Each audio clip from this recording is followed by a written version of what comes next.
we go. Okay, everybody, welcome to yet another Nova Scribes. This is part of our Retooling yoU workshop series. Today, we are looking at refiners. So let me go ahead and share my screen. So when I'm talking about refiners, here's what I mean by that. And let me go ahead and make this a little bit bigger just so I can see it. Okay, here we go. When I'm talking about refiners, I'm talking about what happens during a participatory decision-making process. Now, previously we talked about that groups are pretty good at identifying their purpose to say, here's why we're coming in, and then opening to new ideas. And previously we looked at different methods for opening. So bringing ideas into the room, things like brainstorming, brain writing, mind mapping, 1, 2, 4, all, basically anything that's idea generation related. At a certain point, there's got to be a turn where we go from opening to closing, where we're actually deciding on those ideas. But what we're going to talk about today is what happens right here in the middle, which we might call refining. How do you go from that kind of brain dump of ideas to what's good, what's not so good, and the criteria of decision making? Okay. By the way, this is the first of 2 workshops that we're going to have almost back to back. They're both going to be on refiners. They're going to be on 2 different flavors of refiners. The one I'm going to do right now is preference-based refining. Okay? So when I say preference-based, I'm talking about taking the explicit process of making a decision and internalizing it into the heads of the individuals that are there. So ideally in an organization, you've got experts that you're working with. If you're saying, hey, what's your preference on this? You're asking them from their perspective as an expert, based on their expertise, based on what they're seeing, their perspective in the room. You're not making the decision explicit, and that's actually okay because the juice has got to be worth the squeeze. Okay. If we're deciding where we're going to go have lunch together, I do not want to go through a 12-step decision model in order to get there. I want to do a quick vote and say, okay, what does everybody prefer? Okay, it's Taco Bell, let's go to Taco Bell. It's got to be that light. Now for the heavy strategic decisions, yes, you're going to want to use criteria, and that's what we're going to talk about next time. But for right now, we're going to keep it to preference-based decision-making models. And the number one way of doing preference-based decision-making models is to vote. So let's take a look at some of the different ways that you can vote in the room. Okay, and we will do this from light to heavy, because there's light ways of doing it, and then there's heavy ways of doing it. By the way, those of you that have been to Principles of Graphic Facilitation, Shoba, I'm going to cover a lot of the things that we covered in there, and you're going to see a few things that we did not do in PGF. Okay, so we're going to go from light to heavy. The lightest way to do a vote is to do what's called a straw poll. And you say, okay, I would like to do a quick, non-binding straw poll just to test and see if the current topic is something that we would actually consider. So quick show of hands, is this something that's worth pursuing, right? And hands go up. This is something where you could do the, okay, all in favor, all opposed, just to see where the energy is, just to see where it stands, okay? You can do this at any point in the process. In fact, I like to do this if I sense that the group is reaching diminishing returns on conversation. If they're just talking just to hear themselves talk, I might say, hey, let's do a straw poll and see if this is actually something we would actually want to pursue. Because oddly, groups will talk about things that they don't care about. They sort of like become self-licking ice cream cones, and it's sort of like self-sustaining reactors of discussion. Now, something that I really like to use are these things. Okay, so these are paddles. You can look them up as voting paddles. I get mine from Oriental Trading Company. I think each one of these things costs about 10 cents. This is going to be a little weird because I'm going to turn it around and it's green, and my green screen might interfere, but you got a thumbs up and you got a thumbs down. So you can do this in a sea of 300 people, right? And if like 300 green paddles go up, it's like, okay, we've got some energy around this. Straw polls are pretty light. They're pretty easy. There is one nuance I want to point out with straw polls before we leave them. That is, let's say that you have a sea of 300 green paddles. Well, let's say you've got 299 and one red paddle goes up. I think that a good facilitator would say, okay, majority rules, let's move on. But a facilitator would say, sir, ma'am, I see your paddle. What do you see that the rest of us do not? Because this is not always about majority rule. It's about how do you bring the best idea in the room. And that person may have a really unique perspective that could either move you light years forward, they have some sort of insight, or they could help you avert disaster. Okay, so that's a straw poll, and this is about as fast as I'm gonna go. Y'all still with me? Straw poll? Super, okay. Next one we're gonna do is a gladiator poll, okay? It's almost like a straw poll, but here's how it goes. You would say, okay, thumbs up if you agree. Okay. Thumbs down. Boy, I'm glad I was able to draw that. Thumbs down if you disagree. So all in favor, all opposed, like that. And then thumbs sideways if we need to have a little bit more discussion about this idea. Okay. So that's a really quick one. By the way, I should jump back to this just for a second. There's an assumption that I'm working into here that between the brainstorming and the actual like voting or whatever else you're going to do, that you're going to spend a little bit of time drawing out information. And how does that look? We might do some clustering of some ideas. We might take some of the sticky notes that are up on the board. We'd say like what's close together. We might ask each other some questions. Hey, somebody said they want to go eat at Taco Bell. I've never been to Taco Bell. What is the experience like? Right? It's for the purpose of understanding. So at this point in the process where we're getting ready to vote, people have a good working understanding and a knowledge of the ideas as they're posed, okay? You've already drawn out information. People already understand what's going on. They've said their piece, right? They've advocated their position. Now we're ready to actually make some decisions. That's where we're at in the process. And by the way, I'm just going to keep rolling unless you tell me otherwise. And the way that you'll tell me otherwise is you can go off mute. And by the way, it's not personal. I'm just going to put you on mute right now, right? But if you go off mute, I'll see it, and then I'll know that you want to weigh in or you want to ask a question. Otherwise, I'll just keep rolling. Sound good? Let's do another one. So we'll do a 5-finger vote. So a 5-finger vote, we're borrowing from agile engineering or agile product development or software development. Here's how it goes. So 5 fingers if you agree. This is wholehearted endorsement. I'm on board. Best idea ever. Love this idea. Love the people that are voting for it even more. That's it. That's the idea. 1 finger if I hate this idea. I disagree. Worst idea ever. Not a fan. Not in favor. And then, you know, other fingers in between, right? 3 is, okay, it's I could live with it. You know, and what you do is you quickly sum the votes, right? You add them together.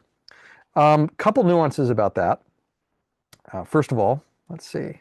There's actually a tool that you can use. So there's an app. It's asking me to remove the ads. So there's an app that you can use that's called Count That Now, all right? It's called Count That Now. It looks like that. So as much as I hit this little plus button here, it tallies up. You ever been to like Busch Gardens where they like click a thing when you walk in the gate? So it's kind of like exactly like that. It's a way of quickly tallying up. And if you've got like 40 people with variations of 5 fingers in the air, it's going to take a while to count through that. So like I'll verbalize it'd be like, okay, 1, 2, 3, 4, 1, 2, 3, 4, 1, 2, 3, 1, 2, 3, 1, 2, 3, and I'm tapping, and this thing is keeping track for me. Okay, so that's called Count That Now. Is that right? Yeah, Count That Now. It's a free app. You can download it. Another thing is that when I'm modeling how to do this, I'm very specific about which 1 finger I want people to raise, because if they don't like an idea, there's another finger that I don't want them flashing at me. So I'm very specific about that. That finger, not the other one. And that's called a 5-finger vote. Okay, let's keep going. Shall we keep going? Hermika, it's great to see you. Welcome. You can feel free to jump off mute if you've got a question or you want to weigh in. Now, there's another one, and this one, this is one of these things where it's got like 3 names for exactly the same thing. So this one is sometimes called ranked order or a 1 to n list, okay? And sometimes you also hear it called paired comparison or paired comparison analysis, right? They're all the same thing. Yeah, I know, it's very highfalutin. You get to charge more if you call it paired comparison analysis. You call it ranked order, then you don't get to charge as much. Okay. So the way that it works is that you get all of the stickies on, all of the ideas, I should say, on a flip chart or wherever, it doesn't really matter. And you say, all right, we've got 2 here. Is it A or B? And you're holding them up. Which one do you like more? Is it A or B or A or B? And you're reading the room and they're sort of saying, we like A more. So it's like, okay, we put A up there. That's first. And then we're going to do, is it B or C? Do you like B or C? And they're like, well, we like C more. I'm like, okay, fine. And then between A and C, which one do you like more? Oh, well, we like A. And then, so like progressively what you do is you wind up with a list in order of preference, okay? Now there's a couple variations to this. You can do all of the options simultaneously, okay? Which is the way that I like to do it. If you do that paired comparison, that's what I was modeling just a second ago, where you do 1 to 1, 1 to 1, you wind up with this like bracketing thing and it gets really, really long. I like to work all of them at the same time just because it's faster, okay? So that's one way that you can do it, and what you wind up with is a ranked list in terms of preference. We like A the most, all right, we like F the least, and we work together to get there, okay? Couple of other things you can do with this one, once you've got the list, is you could actually draw a line somewhere on this. And that line serves as a constraint. It serves as, for example, these are the things that we will and will not do. You could think of it as this is the capacity that we're putting into our backlog. You could think of this as a program build. We're only going to do these top 5 things, nothing else we'll consider. And yeah, you know, you may end up negotiating a little bit and saying, well, yeah, maybe we'll actually do these 6 things because that 6th one is really super important. But it's a way of setting some constraints to say, listen, we're not going to do everything. It's really easy to walk out of a facilitated meeting with a whole bunch of ideas that never happen. A lot tougher to say, what are the 3 things that we're going to focus on? That's one way to do it. Another way to do this that I really, really like is to do what's called a silent sort. And what a silent sort is that it works if you've got a very, very large amount of options. And so ideally what you do is you find a really, really long table, okay? Like a couple of cafeteria tables. You put them together and you lay out all of the options that people have, okay? You just lay them out. And you say, okay, here's what we'd like you to do. Go ahead and kind of mill around this. And if, let's say that you like this idea, that's your idea. Oh, that's super important. We really like that one. What we want you to do is to place it close to this side of the table if you really like it, and closer to this side of the table if you don't like it. And a couple of rules for this. Number 1, 2 ideas may not occupy the same space, right? One's got to be better than another one. You can't say, well, they're both kind of the same. Can't do that, right? There's got to be a reason. So they can't occupy the same rank, first of all. And the second thing is that you can't talk. This is not the time for advocacy. We've already done advocacy, or excuse me, this is not the time for inquiry. We've already done inquiry. This is just about advocacy. Now I got to tell you, every time I have pitched this idea to a client, they always give me the objections, which is, well, what happens if one idea ends up going back and forth and back and forth? Because by the way, if something lands somewhere and you don't like where it is, you can move it. And if somebody moves your idea and you don't like where they moved it, you can move it back. Which begs the question, well, what happens if you get the ping pong effect, right? And somebody's like, give me that, put it back over here, give me that, right? Then what happens, and by the way, it's rare, it's a lot rarer than you think that actually happens. We'll talk about why in a second. But when that happens, you pause and you say, hey, Larry, Mo, Curly, I'm noticing that this idea is bouncing around a lot, that you all are playing ping pong with this idea. We're going to pause this for a second. Tell me what's going on there, right? Well, here's why I think it's important. Well, here's why I think it's not important. Here's why I think it's kind of important. Okay, thank you very much. Based on what you've just heard, where do you think this should stand, right? And now that they've actually been able to get their voice out there specific to this one item, it's a lot more likely that it's going to reach a point of equilibrium that's here, okay? So, and by the way, it's also rare that that happens, that you do get the ping pong effect. Most of the time you get a lot of really expressive, like facial expressions as people move their idea from like, space to space on the table. But most often the social pressure to have this thing land somewhere will take over and people will compromise. They'll be like, oh, okay, you want it here, I want it here. It's going to wind up somewhere in the middle. Okay. All right. So that's ranked order, 1 to n list, paired comparison with a silent sort variation. Brian, could you talk about the amount of time for something like that? It's going to vary with the number of options and the size of the group, but do you have any just sort of starting point things to think about when budgeting time for this activity?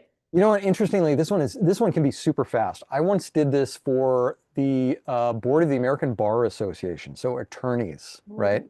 Yeah. And there were like 30 of them in the room, and their whole thing was like, we need to come up with like, what's our most important bylaws that we have to start like rolling out one at a time. They wanted a 1 to n list. And they also told me, oh, and Brian, by the way, we like to argue, okay? That was what they said to me. I was like, okay, fine. How many bylaws do we have to work with? About 120. Ooh, okay. So the thing is that if you take advocacy out of the room and just have them do stuff, right?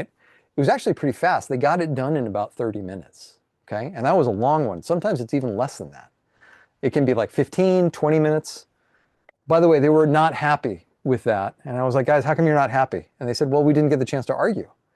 I said, well, if you were to argue, would you change anything? They said, no. I said, by all means, go for it. We got the rest of the day, argue, right? In the meantime, I packed everything up and left. But, we had what we needed, which was that 1 to n list. So about 15, 20 minutes, 30 minutes for a very, very long and complex one, if you keep it silent, okay? All right, shall we do some more? Let's talk about polling kind of in general before we move to some of the more exotic stuff. Before we move completely off of polling, there's a few things to note about polls. Let me just take a couple of notes. Oh, not that many notes. So polling in general, I would say I think it's a good idea to avoid what are called positive polls. Brian, what's a positive poll? Well, that's easy. A positive poll, something like this. Does everybody understand? Everybody understand? Everybody with me? You all on the same page? We ready to move on? Okay. That's a positive poll. It's a little awkward to say no. Again, there's social pressure in a facilitated meeting. It's a little hard for people to come forward and actually say no to something. Now, I like negative polls a lot.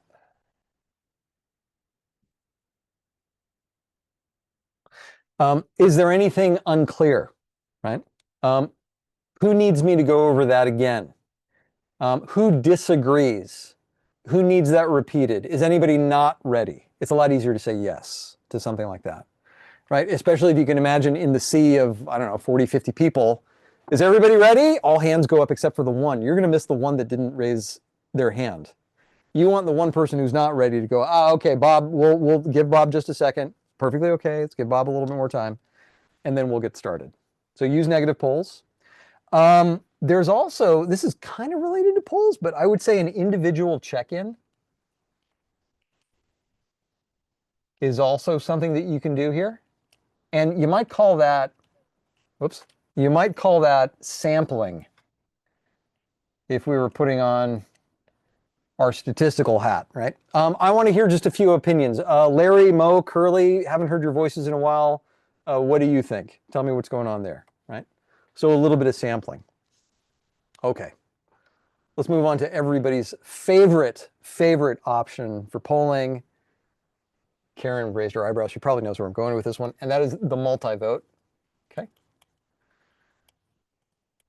If you don't know what a multi-vote is, well, you do. It's probably just you haven't heard it used in that term. Let's see if I've got my thingies around. Sometimes yep, there they are. Hold on, you're way back here. Stuffed in some migrate around my desk. Okay. Now do you know what multi-voting is? If I show you these things. Yeah, okay, now we're on board. So the idea with a multi-vote is you give people dot stickers. Okay. You give people dot stickers. And you say, okay, we've got, so many different ideas on the board. If you like this idea, go ahead and put a dot on it. If you really like that idea, put a bunch of dots on it. And if you want to spread your dots around, you can. That's perfectly okay. All right. So that's your kind of baseline approach to what's called a multi-vote. Let's talk about some nuances there because the math matters, believe it or not. And this is the kind of thing where you can actually put your fingers on what's happening in the room in terms of the group dynamics, either to ratchet up the advocacy or ratchet it down. Okay, so you can actually bring energy up or down just based on this small thing, which is never going to show up on your facilitator guide, but it is a way for you to manage the group dynamic by just a little bit of math. And here's how it goes. So first of all, we got to figure out how many dots we're going to give people. Now, there's a million ways to do this. Okay, you can give people 1 dot per option. That's fine. I personally prefer the n/3 method. And by the way, I should give credit where credit is due. n/3 and the idea of negative polling, both of those come from Interaction Associates. If you haven't heard of Interaction Associates, you may have heard of Doyle and Strauss. They wrote the book, How to Make Meetings Work. Interaction Associates is their company. If you ever get facilitation training, I would highly recommend you check out Interaction Associates. They're fantastic. I use their stuff all the time. They do an n/3, which is to say we take the number of options, okay? In this case, I've got 6 sticky notes up there. And I'm going to divide by 3, meaning everybody gets 2 dots. Okay? So I like the n/3. Now, typically, if it's like 6, I'm probably going to give a lot more than that, right? If we're doing like a 5 bolt steps and it's clearly only 5 options, I might give them 5. I like the number to generally fall at around 5, 6, 7, 8 dots that they've got, right? However I get there. That's not where the math comes in. The math comes in here where you could say, here's where you can put the dots. A couple of options for you. Either you can put the dots on the options that you really, really like. That's called a weighted dot vote. Okay? Where you say, okay, I'm going to put, 4 dots here and 2 dots here and 1 dot there. That's a weighted dot vote. Or you could do something that's called a forced distribution or a forced distro. Okay, same idea. I'm going to give you your 5 dots, except you need to pick the 5 options you like. Okay? So 1 here, 1 here, 1 here. We're not going to do that one, 1 here and 1 here. Okay. So again, the difference is that with a weighted dot vote, I'm clearly stating my preference. With a forced distribution, I'm opening up the aperture to what I might expect. Now, this is really, really nuanced, but it makes a difference. So you all are, functional facilitators. You're out there living the dream, doing the work. Why would I want to go with a weighted dot vote versus a forced distribution? What might be happening in the room that would lead me to do one or the other? Any ideas on this one?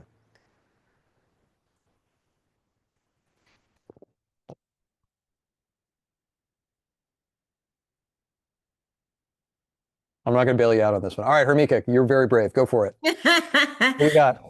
I think, well, if this is really about what I think I like, or it's a priority with the weighted dots, I can put all of my dots on the one thing or the 2 things that I like the most, rather than, Yes. creating a spread of things that I could tolerate. And that, I think maybe that's part of the issue. We want to get to the things that we really want to invest our time and energy on. Okay, that's it. That's absolutely it. Okay. So let me say it a different way, but I'm going to say the same thing that Hermika just did. So one of the polarities that we manage in the room, is the idea of individual preference, okay, and group consensus. All right. You want to find a balance point between those two. And sometimes people come into the room and they are absolutely fixed and determined on their perspective. This is the way it is. I will accept no other option. We have a Bible. We do not need another Bible, right? That's it. Like, this is the view, this is the way, and that they're just fixed. Now, that's way on the side of individual preference. On the other side of group consensus, oh, I don't know, what do you think? And we go down into the path of like groupthink, or doing whatever the leader wants to do, okay? So you can go too far in the extremes in either one of these things. So back to Hermika's point, the way I would make the decision as to whether or not to do a weighted dot vote or a forced distro is based on what I'm observing in terms of this dynamic right here. If I have people that are too strongly fixed in their own individual preference, right? They're refusing to see anybody else's perspective, I'm going to have them do a forced distribution. Hey, what are some options that you might consider? Bob, I got it. Your side of the beach ball is blue. You've been saying that the whole time. I got you. What else might it be? So I'm going to try to get Bob to open up the aperture a little bit by saying, hey, pick a few that you could live with, right? Now, on the other side of things, if I'm sensing a little bit too much artificial harmony, or maybe maybe it hasn't been quite as inclusive, or there hasn't been as much psychological safety, and people are being uncharacteristically silent, I'm going to want to ratchet up their voices. And so the weighted dot vote is going to do that for me. It's going to allow people to show their preferences, sometimes anonymously, depending on how you set this up. But it will allow people to share their preferences in a way that's nonverbal. Okay? All right, so this is, like I said, this is a super nuanced thing. This is a decision that you can make in the moment based on what's happening in the room. This never shows up on your facilitator guide, and I wouldn't even tell your client about this. I would just do it based on what's happening in the room. Okay? Cool. Any thoughts about this one before we move on? I love this because it's part of what I would consider as I'm tracking the dynamics in the room. And I notice that people go into groupthink when there's a power differential too. And so Yes. it's a good opportunity to, as a facilitator, to constantly read the room and notice who's talking the most, who's separate, who's silent, and what's the best way to bring something that I care about to the floor that we wouldn't have naturally had a space to talk about that. I love it. I love it. Thank you, Mika. Okay, let's do a few more preference-based refiners. Okay, so again, we're talking about moving people from inquiry to advocacy, from discussion to decision-making. Okay, we're getting to actually make a stand. What do you want? And one great way to do that, I think it's pretty great. One great way to do that, let's see, am I still sharing my screen? You guys can still see my screen, right? Okay.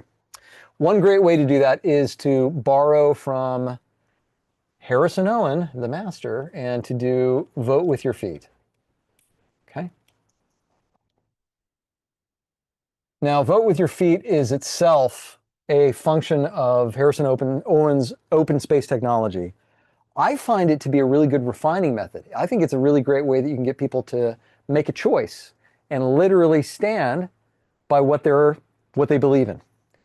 So the way it works is that you take an option, whatever it is, and you write it, or ideally you have them write it, at the top of a flip chart. Option 2, option 3, option 4. We could, I don't know, invest in cloud services, or we could double down on AI, or we could fire our entire HR department, whatever it is, right? Don't fire your entire HR department. We need these people. We love these people. These people hire us. So we write down the options at the top of every flip chart, of a piece of flip chart paper. We say, okay, we want you to vote with your feet. So move to the flip chart that you have energy around. And I like to say it that way, right? Move to the one that you have some energy around. Not the one that you want to do, but the one that you have energy around and would like to discuss further, okay? So people move. And by the way, since this is a flip chart, now you can give them whatever prompt you want to. Write down, the top 5 reasons why we think we should do this. Write down a quick SWOT. What are the strengths, weaknesses, opportunities, and threats of doing this thing?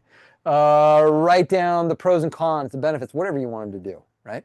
But you get them into small groups where they can talk about these things. Now, the thing that is really worth noting is those stations that don't have anybody assigned to it, okay? Where nobody shows up. And so you go back to the group. You say, hey, I noticed that station 3 and 5 don't have anybody there. Why is that, right? Well, I would have been there, but I had to pick one. You made me pick one, and you're a bad facilitator. Okay, fine, got you, whatever. Is there another reason that like 5, I hear you about number 3. Okay, you could have been in 2 places at once. What about number 5? And it's silence. Okay, could it be that we were just talking about number 5 just to talk about it, and that's not necessarily something that you have to do? So it becomes almost like a kinesthetic straw pull. We actually don't have, or I should say kinetic, you know, you're moving around. So we don't really have energy to get this thing done. We were just talking about it, which happens a lot, okay? A lot of the times groups talk about things they don't actually want to do. Okay, so that's vote with your feet. Participants move to the idea that they support, they want to discuss, they want to work on. I really like this one because you get self-forming work groups based on energy. And if one of the goals of this offsite or whatever it is to encourage cross-organization collaboration, this is one of the best ways to do it.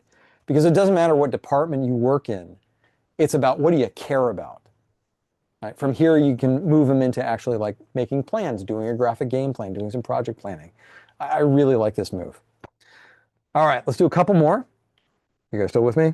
I've been going fast. All right, let's do a couple more. Let me give you one that I learned from my friend Casey Creech. Okay, this is a new one. New one for me. He's been using it for a while. So this one is called a storm drain. And you got to love the name storm drain. All right, so here's what you do. You begin with a critical mass of ideas. So, you know, you've done your brainstorming, you've done your brain writing, you've done your mind mapping, whatever. You got a bunch of stickies that are on a chart of some kind. And then all you do is you draw a line underneath it, okay? You can do this, you know, in the room. You can do this on mural. You can do this on a whiteboard, however you want to do it. But you say, you know what? If you don't like it, just move it below the line. If you don't like it, just move it. Okay? And that's pretty much it. That's all there is to it. Now, you do need to loop back and you say, hey, is there anything that we removed that we shouldn't, right? But this kind of it puts the onus of refining onto the group. It's a way of saying, okay, you came up with some amazing ideas. Which are the ones that, for whatever reason, you don't like? You know, you don't have energy around, you think it's unfeasible, and you can hand them whatever criteria you want to. I like to keep it really open-ended because people will have different options for not liking something. We talked previously about the different preferences in personality, openers, refiners, and closers. This is one that refiners really, really like. Well, okay, this idea of, you know, opening up a moon base, it's a good idea, but it's probably not feasible. We're going to move this down here, okay? But it's important to follow up and to go through each one of the, for lack of a better word, rejects and say, okay, what's behind this move, right? Is this really something that we, you know, does anybody have a reason not to remove it? Okay. So that's one. That's called the storm drain. It's like the opposite of brainstorm, storm drain. Get it? Yeah. Yeah, that's Casey being Casey. Here's a couple others. And then we'll do a big one. Okay. So we'll call this one weighted anonymous feedback. Okay. So ideally you would have these printed in advance. It's really not that hard to do. I like to use Avery name badges for these. Okay, and I can get you the code later. Actually, I think I got it right here. So these are pretty neat. I use these for a lot. So this is Avery code 5392. It's a name badge insert. Okay. And I've got this template that you can just, you know, print on your home computer. And what it will do is on the back of it, it will give you a Likert scale. Some people say Likert. I've always heard it Likert. You can correct me if you want, okay? I had this one PhD that was convinced that it was Likert, and him being a PhD, I was not about to argue with him, but I've always heard it Likert. You take your pick. For me, because it's definitely not Likert, it's Likert. Okay, fine. So it just prints something that looks like this, okay? You may have seen comment cards at fast food restaurants. Hey, how do we do? How was our service? How was the food? How was the whatever? So what I like to do is to keep them blank until we actually get into the room. But it just looks like that, okay? Then as a group, we decide, all right, how are we going to rate this idea? And by the way, on the other side of it, we have people write an idea of some kind. What are your top 10 ideas to, guarantee our success in the future, whatever that is, right? You can use brain writing for that, however you get there. You could do a think, write, share on the front of this thing, but in some way you get the idea on the front of the card. You get an idea to people to write ideas on the front of the card. They can write as many as they want to. The more the merrier, okay? And then what you do is that you come up with criteria together. So for example, let me just give you a few. Is this going to give us the impact that we're looking for? How feasible is this? Okay. How aligned to our organization is this thing? That's just a couple of ideas, but you would brainstorm out just a quick list of criteria and then pick the top 3. You have people write that criteria on the back. Everybody writes the same criteria because we just decided it in the room. And then we do a quick handoff where we're passing ideas around, passing ideas around, passing ideas around. And then you would flip the card over, you get a new idea, and then people rank it. Well, we think here's the impact, here's the feasibility, and here's the extent to which our organization actually supports this idea, okay? That's the baseline. That's called weighted anonymous feedback. Another way that you could do it is that you could write several of the same idea on these cards, and now you're getting a lot of feedback back, okay? You could do 20 cards that all have the same idea if you wanted to, and make sure that everybody gets one of those and then total it up if you want, okay? Sorry, So that's a way of I got confused here. So the Okay. baseline, on the baseline, so let's say there's idea number 1. Does Yep. everybody have a card for idea number 1, or is there one card for idea number 1 and everyone passes around and they mark and you see the scale of where everybody was? The second one. The Got second it. thing you said. Yep. Thank you. One idea per card, okay? I'm not as fluent in the liberating structures as I would like to be, but I believe this one is close to what's called 2510. If somebody knows 2510. Aaron, do you know this one? Thinking about. Yeah, just what I was thinking about. It's a more detailed version of that, it seems. Yeah. Yeah. So with 2510, you actually, Aaron, like I said, I'm not that fluent in it. Do you want to talk about it? Yes, I've done it a few times. You do need a kind of a sizable group for it. It's about sorting ideas. So 25% crowdsourcing, it's called, from the liberated structures. It means that everyone writes down one idea on a card, and then turn the card over, and then you hustle the cards between people, and you do 5 rounds. And every time people get the card, they think, they read the text, they think of how to score it from 1 to 5. So 1 is, nah, this is not a very good idea, and 5 is, yes, this is brilliant. So you think on how you're going to score it, then you flip the card over. On the back side you write your score, 1 to 5. And then you flip it back and the hustling begins again. And then afterwards, after it's been in 5 people's hands, there should be 5 scores on the back. So you can have a maximum of, 25 points. That's the maximum. Or 5 points, which is the lowest. And then after everyone's finished, you ask, okay, so now we've got them hustled. Who has an idea in his hands that's 25 points? And maybe someone's there, maybe it's less. So then you ask, is anyone with 24 points? So that's if then someone calls, yes, that's me, then that's probably the best idea in the room. And then you go down a few more. And so it's ID sorting. Yeah. But I do like this with the Likers, because you can ask for not just a general score, but it's I like it's more weighted on different aspects. Yeah. Right, so you pick up, thank you very much for that, Armand. I appreciate it. So I think you can see the difference, but with this one, you actually have different factors that you would judge against. And 2510 is also really great because it's an opening move where you do your brainstorming, and it's a refining move built into it together. Okay, oops. Together. Karen, does that track with you?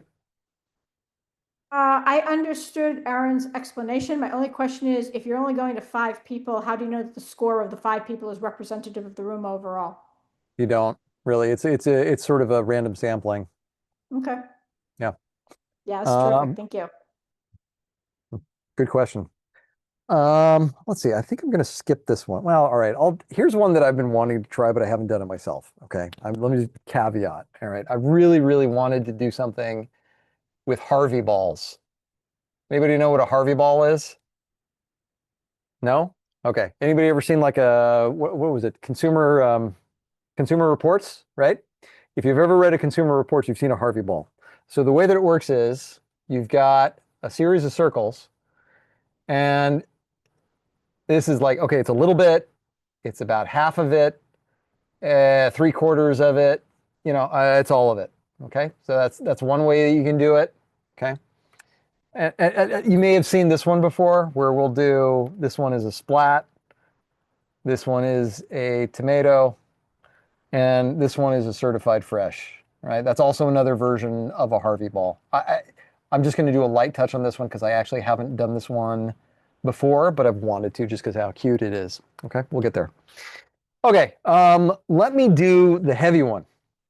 Let me do the heavy one. So the heavy one, and this is about as heavy as it gets for preference-based decision making, for preference-based refining. It's still a vote, but it's got a lot of moving parts to it. Shoaib has seen this one before. I might quiz her on it. This one's called the gradients of agreement. Okay. Brian, just to jump quickly back to the Harvey Yeah. ball, is it them coloring in the bits or drawing the bits? Like I said, I haven't done this one before. Okay. I wasn't going to go too deep To make into it it. up. I haven't quite figured it out yet, but I will Okay. eventually. I just thought All it was right, cool, all and right. I've been looking for an opportunity to do it. All good, I've thank done you. it. I've done it. It was You it was have? just a coloring. It was a Okay. way so that we could see, it was like, I think like maybe it was potential priorities, and there were a bunch of criteria across the top. And Oh, so cool. instead of having numbers 1, 2, 3, 4, 5, they had the circles and they filled in whether it was strong or weak. I thought it worked pretty well, and it was easy to do. Thank you, Thank you. Karen. This is why we do this. All right. Gradients of agreement. So here's what you do. Oh, Hermika, did you have something? No, Nope. Kim and went. Karen already said it, so I didn't know what you were talking about at first, but I did. Once I saw the circles, I was like, oh my gosh, we've done this in Have we've you done really? it in crisis management and some other things with statistics. Amazing. Thank you. All right, gradients of agreement. So giving credit where credit is due. First read about this in Sam Kaner's book, The Facilitator's Guide to Participatory Decision Making. Best version of it I've ever seen was drawn by the Grove consultants. I'll give you the shorthand. So what you do is you draw a quick 8-point scale. And like I said before, the juice has got to be worth the squeeze, okay? This would not be one where we would pick where we're going to go have lunch. Save this one for the really important stuff, strategic initiative type level, right? The most important decisions that a group makes on a team. A 1 is wholehearted endorsement. That's a 1. Actually, let me do it this way. So 1, wholehearted endorsement.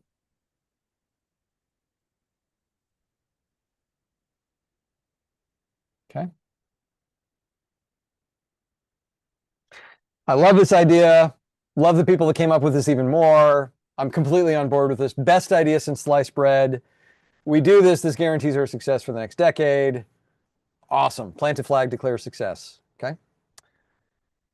A 2 is, I agree, right? With a minor contention. Minor contention. It's not perfect. It's good enough. Yeah. Okay. Yeah. 3 is I support it with reservations. Okay. I can live with this. I am not going to go talk smack about this after we leave today, okay? I support it. I've got some reservations. Yeah, it's not perfect, but yeah, okay, fine. Yes, good, on board. I'm going to come back to 4 and 5 in a minute. 6, I don't like it, but I will support it. Okay, let me just say this. For you facilitators who want everybody to agree, you're going to have to flex a little bit on this one, okay? Because this is this person saying, you know what? I don't agree with this. However, if the group decides that this is the way that this is going to go, I will support it. I'm not going to talk smack about it.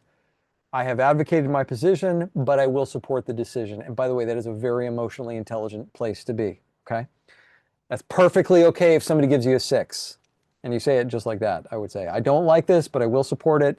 It's not great. I don't want to hold up the group. This is somebody who is giving up their individual advocacy in favor of group progress. And I think that, like I said, that's high emotional intelligence. 7, as we go deeper, I have serious disagreement about this thing. I am not on board with this. Not only that, I am going to talk smack about this after we leave. As soon as we're done with this meeting, I'm going to go and tell so-and-so that this was the worst meeting I ever, and our company's going down the toilet because we agreed to, you know, change the parking spots, whatever it is, right? I'm not on board with this thing. So where does that leave us with 8? 8 is, nope, this is a veto. This is a hard no. This is, you know, this is one step shy of me turning in my resignation. This is a terrible idea. Really, really, really super bad. Okay. We need to give people an outlet to be able to say stuff like this. Okay. This is like, you know, how safe is it? You can go through like the levels of psychological safety. There's 4 of them. This is the one, am I safe enough to disagree? Right. One of the things that the gradients of agreement does is that it gives people that safety to be able to disagree with folks. Okay, so that is in general in favor and opposed. What about 4 and 5? Okay, 4. 4 is I abstain. This doesn't affect me. Doesn't affect me. I like to say I have no horse in this race. I have no ink in the squid. I have no hat on this cattle. I do not have an opinion on this one. This doesn't affect me. Now, to be really honest with you, of all of the numbers on this scale, that's the one that concerns me the most when I hear it. Because when I hear that, I'm like, well, what are you doing in the room? Either I didn't do a good job of inviting participants, making sure that I've got the right people in the room, because I should only have people that are making decisions in the room if this is a participatory decision-making offsite, right?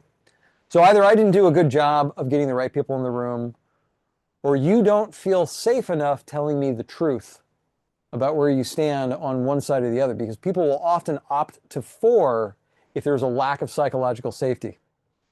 If they feel like they can't advocate for or against because there's not trust in the room. So this one really concerns me when I hear 4.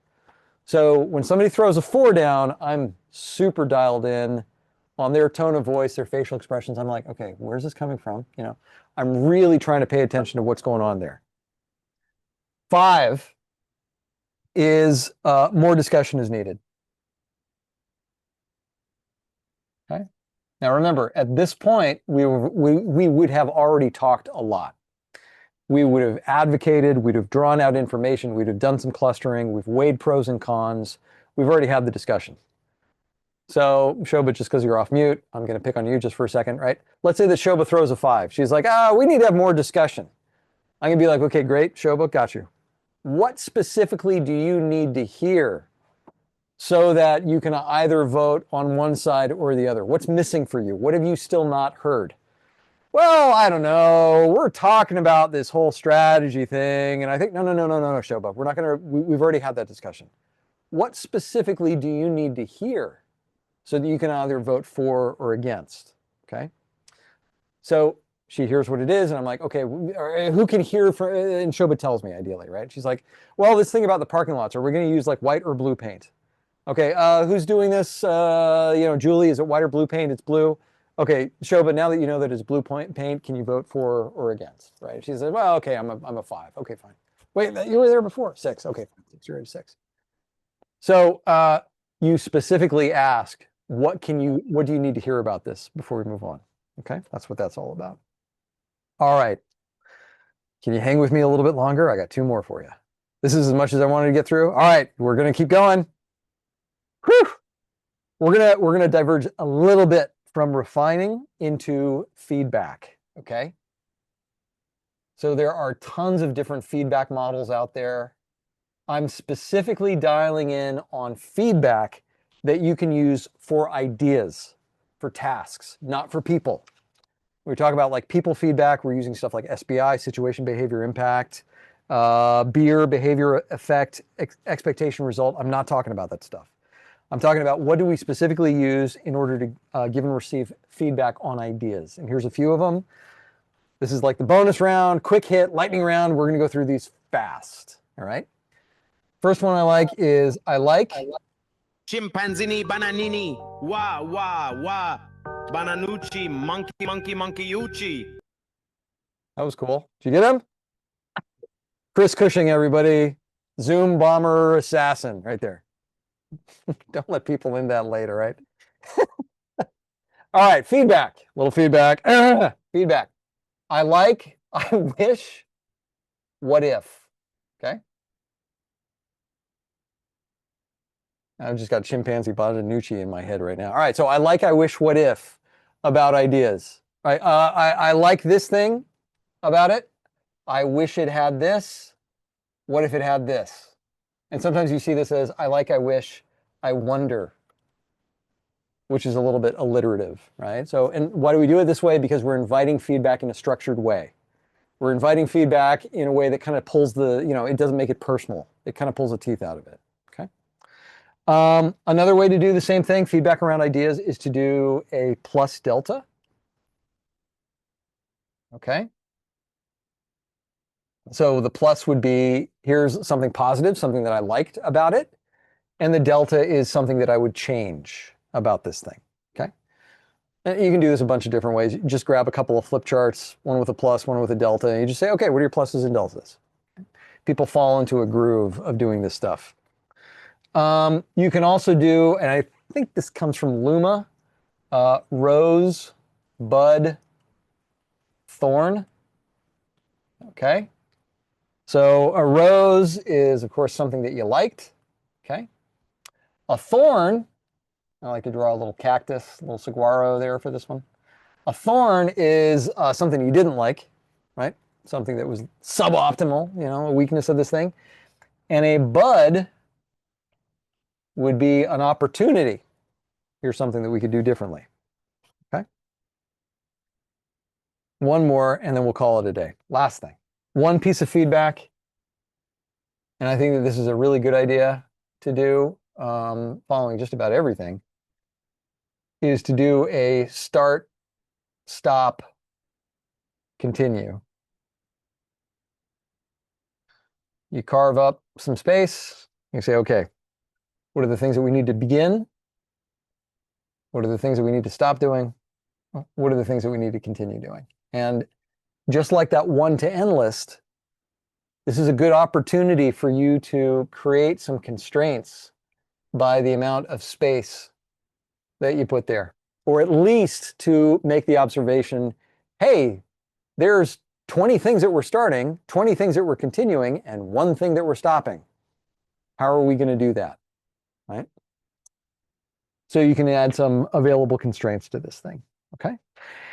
And with that, that brings us to the end of preference-based refiners. Thank you, everybody. Any questions, comments, queries, posers, highlights, insights, percolations that you'd like to add? Going once, twice? Okay, I am going to stop the share and then stop the recording. And thank you very much.